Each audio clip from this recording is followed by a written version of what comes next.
The story of God's creation in Genesis 1 verses 26 to 28, the Bible said, "Then God said, 'Let us make human beings in our image, after our likeness. Let them have dominion over the fish of the sea, the birds of the air, the tame animals, all the wild animals, and all the creatures that crawl on the earth.' God created mankind in His image, in the image of God He created them, male and female He created them. God blessed them, and God said to them, 'Be fertile and multiply, fill the earth and subdue it. Have dominion over the fish of the sea, the birds of the air, and all the living things that crawl on the earth.'" From Genesis 1 verses 26 to 28, God describes the human being, bless them, and commands them to be a dominion, a male and a female.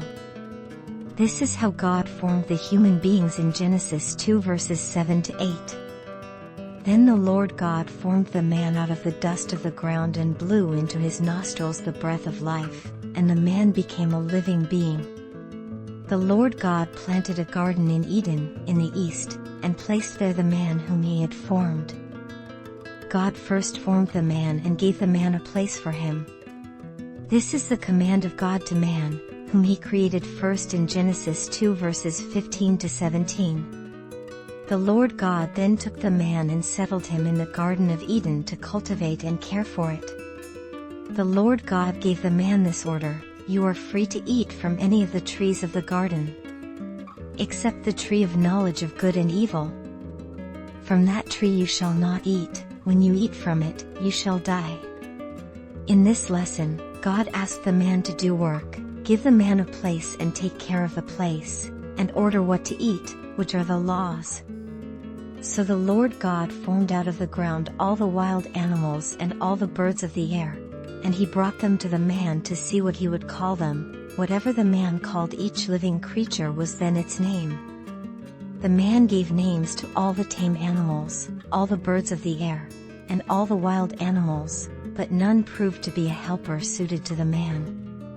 Here Genesis 2 verses 19 to 20, God creates all living creatures, all kinds of animals and birds, and God asks the man to work by giving names. The Lord God said, "It is not good for the man to be alone. I will make a helper suited to him." So the Lord God cast a deep sleep on the man, and while he was asleep, He took out one of his ribs and closed up its place with flesh. The Lord God then built the rib that He had taken from the man into a woman. When He brought her to the man said, "This one, at last, is bone of my bones and flesh of my flesh. This one shall be called woman, or out of man this one has been taken." Here, in Genesis 2 verse 18, then Genesis 2 verses 21 to 23, God provides the man a helper, a woman. And this is God's law for a man and a woman to become. Genesis 2 verses 24 to 25. That is why a man leaves his father and mother and clings to his wife, and the two of them become one body. The man and his wife were both naked, yet they felt no shame. And this is the time when both man and woman live in God's law. Feel no shame in their nakedness because God's presence is with them. If we summarize the creation of God: 1.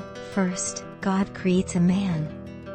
2. Give His presence to the man called the living being.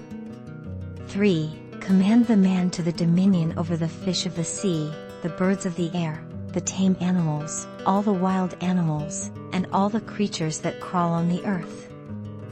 4. Give the man a place to live. 5. Ask the man to work and take care of the place. 6. Give the man the laws. 7. Give the man a helper, a woman. As we continue to Genesis 3 verses 1 to 24. Now the snake was the most cunning of all the wild animals that the Lord God had made. He asked the woman, "Did God really say, 'You shall not eat from any of the trees in the garden?'" The woman answered the snake, "We may eat of the fruit of the trees in the garden. It is only about the fruit of the tree in the middle of the garden that God said, 'You shall not eat it or even touch it, or else you will die.'" But the snake said to the woman, "You certainly will not die. God knows well that when you eat of it, your eyes will be opened and you will be like gods, who know good and evil."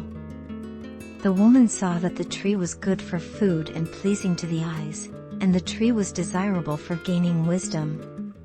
So she took some of its fruit and ate it, and she also gave some to her husband, who was with her, and he ate it.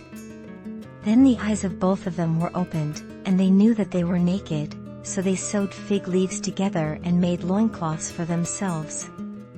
When they heard the sound of the Lord God walking about in the garden at the breezy time of the day, the man and his wife hid themselves from the Lord God among the trees of the garden. The Lord God then called to the man and asked him, "Where are you?" He answered, "I heard you in the garden, but I was afraid because I was naked, so I hid." Then God asked, "Who told you that you were naked? Have you eaten from the tree of which I had forbidden you to eat?" The man replied, "The woman whom you put here with me, she gave me fruit from the tree, so I ate it."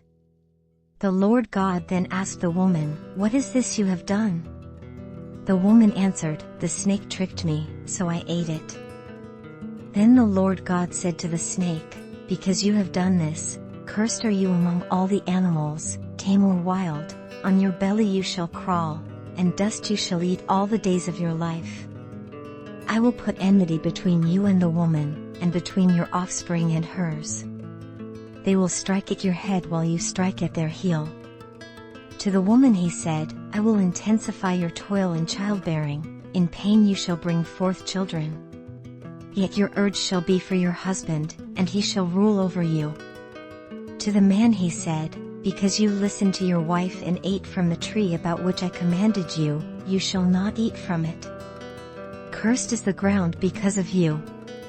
In toil you shall eat its yield all the days of your life.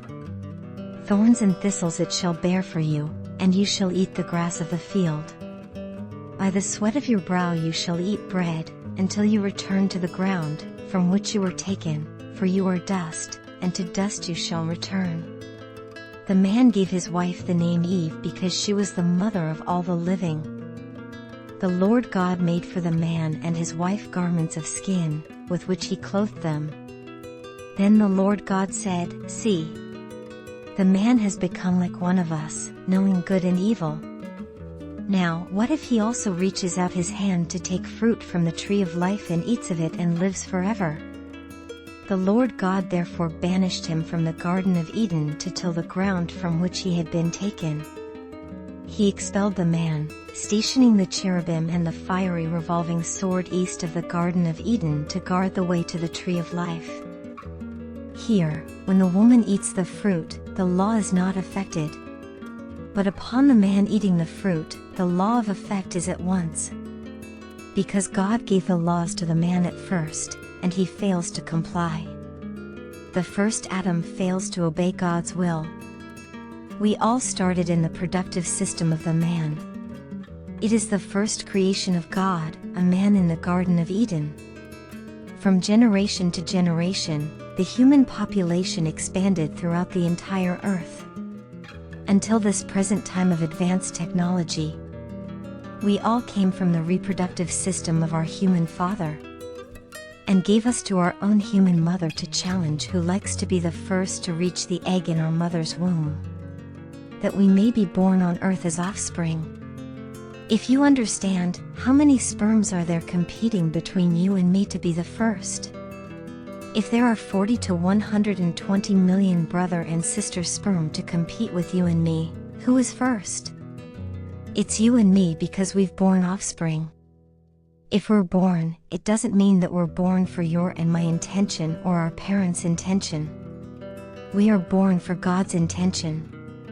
We are here for the purpose of serving God in His work, the will of the living God.